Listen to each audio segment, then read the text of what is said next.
ನಿನ್ನೆ ಬೆಂಗಳೂರಿನ ಜಿಟಿ ಮಾಲ್ಗೆ ಸಿನಿಮಾ ವೀಕ್ಷಣೆಗೆ ಅಂತ ರೈತ ಫಕೀರಪ್ಪ ಹೋಗಿದ್ರು. ಆದ್ರೆ ಪಂಚೆ ಧರಿಸಿದ್ದಾರೆ ಇರುವಂತ ಕಾರಣಕ್ಕೆ ಅಲ್ಲಿನ ಸಿಬ್ಬಂದಿ ಅವರನ್ನ ಮಾಲ್ ಒಳಗಡೆ ಬಿಡದೆ ಅವಮಾನ ಮಾಡಿದ್ರು.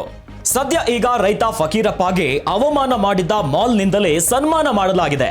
ರೈತ ಫಕೀರಪ್ಪಗೆ ಶಾಲು ಹಾರ ಹಾಕಿ ಸನ್ಮಾನಿಸಲಾಗಿದೆ. ಮಾಲ್ ಇನ್ಚಾರ್ಜ್ ಸುರೇಶ್ ಅವರು ರೈತ ಫಕೀರಪ್ಪಗೆ ಕ್ಷಮೆಯನ್ನ ಯಾಚಿಸಿದ್ದಾರೆ. ರೈತ ಫಕೀರಪ್ಪ ಪಂಚೆ ಧರಿಸಿ ಮಾಲ್ಗೆ ಹೋಗಲು ಬಿಟ್ಟಿದ್ದಾರೆ. ಇನ್ನು ರೈತರನ್ನ ಅವಮಾನಿಸಿದ್ದಕ್ಕೆ ಕನ್ನಡ ಪರ ಹೋರಾಟಗಾರರು ಮಾಲ್ ಮುಂದೆ ಪ್ರತಿಭಟನೆ ನಡೆಸಿದ್ರು. ಪ್ರತಿಭಟನೆಯಿಂದ ತಂಡ ಹೊಡೆದ ಜಿಟಿ ಮಾಲ್ ಸಿಬ್ಬಂದಿ ತಾವು ಮಾಡಿದ ಎಡವಟ್ಟನ್ನ ಸರಿ ಮಾಡಿಕೊಂಡಿದ್ದು ಪಂಚೆಯಲ್ಲೇ ಬಂದ ರೈತ ಫಕೀರಪ್ಪಗೆ ಮಾಲ್ ಒಳಗಡೆ ಸನ್ಮಾನ ಮಾಡಿ ಕ್ಷಮೆ ಕೇಳಿದೆ.